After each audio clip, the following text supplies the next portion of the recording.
Hello everyone, my name is Josie and this is my interview integration presentation.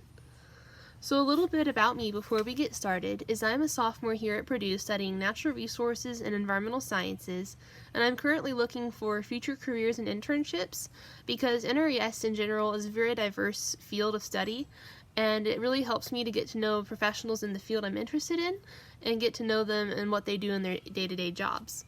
So some of the jobs that I'm looking for involve working outside, educating and teaching others, and also helping landowners because I believe that's a great way to help the environment here in Indiana. That being said, I interviewed Sam Cody, who is the Outreach and Volunteer Coordinator from Niches Land Trust. Cody has worked for Niches for 3 years, and he's also an NRES alumni, so I met him at the career fair, the FNR career fair this spring. And on the right side of the slide, you can see a little bit more about what Niches is and what they do for the environment. They are they're a nonprofit organization concerned with protecting land in Indiana. And they own a little bit over 3,000 acres, and I've had a little bit experience, personal experience working with them with lands around where I live and also volunteering through Purdue clubs. So here's a little bit about Sam's responsibilities at Niches.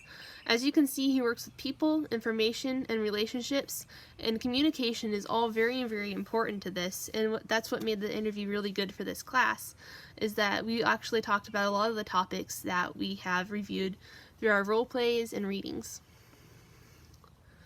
One of those topics, of course, was communication. It is essential to his job every day. In fact, Cody also has a communications minor from Purdue, and he says this helps him make videos and edit them and also distribute brochures and different pamphlets to spread information to the public about what Niches Land Trust does.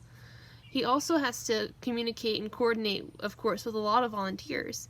That the volunteers will help him manage the properties that they own and help in the day-to-day activities that the land trust has to take on. So communication plays a huge role in getting all these tasks accomplished.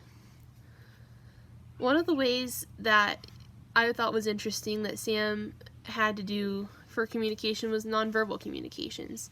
Since he works with volunteers so often, he has to really display to them his enthusiasm for his work and also help them see the big picture. He said he had to put 110% effort into what he does. That way volunteers can see the importance in his actions. And he doesn't just talk about it, he shows it by what he does. And that's how he shares his enthusiasm to motivate others around him. And one of the other things we talked about was a time when Sam had miscommunicated and told some volunteers to show up at the wrong place and the wrong time for a work day. The way he overcame this miscommunication error was to be honest and humble, and he has to make it a really big point to not burn bridges because he really values these volunteers' help, and he won't continue to get them if he doesn't be respectful and honest and humble about his shortcomings when he works with errors like this. So those are some of the ways communication helps Sam at his day-to-day job. I also discussed diversity with Sam, and he said that, Indiana and, a smaller land trust, diversity isn't a top priority and something that they engage with every day. So I kind of changed my questions to see what kind of biases he had on his day-to-day job, and one of the diversity issues that he comes up with was age. He works with young people at the summer camp and also old retired people who probably have different abilities, in that age gap. That want to help out at the land trust. So you can see on this slide, diversity and biases surrounding age are a thing that Cody deals with on a day-to-day basis. And some of the ways that Cody suggested to overcome biases about any kind, whether it be ethnic or age like he has to deal with often, is to be what he calls a social chameleon, which means that he kind of adapts to the culture and styles of the people around him to help communicate better. He also talked about putting himself in their shoes, that way he can understand their perspective and understand the people he works with a little better.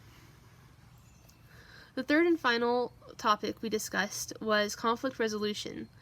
And when I asked this question, I had a very different kind of thought of what the situation looks like in my head, which is kind of like this hunter and the rabbit in my slideshow. But this is actually not what niches deals with often, and this is not what Sam and I talked about. Some of the conflicts that Sam runs into is working with volunteers who aren't necessarily motivated to do the work that they're put there. Sometimes they're just in it for service hours, or they don't really want to, or they're not really passionate. And he approaches these conflicts by explaining the importance of the work at hand, kind of like I described earlier. And he really focuses on the connection that he has with his volunteers, having unique experiences with them, and also building trust so that when conflicts do arise, it's easier to address them. So those are some of the things I learned during my interview. I hope you all enjoyed yours, and I really learned a lot about miscommunication, diversity understanding, and focusing on the people and conflicts. And I think this is a very cool job that I'd like to have in the future, and I hope you guys got a lot out of your interviews as well.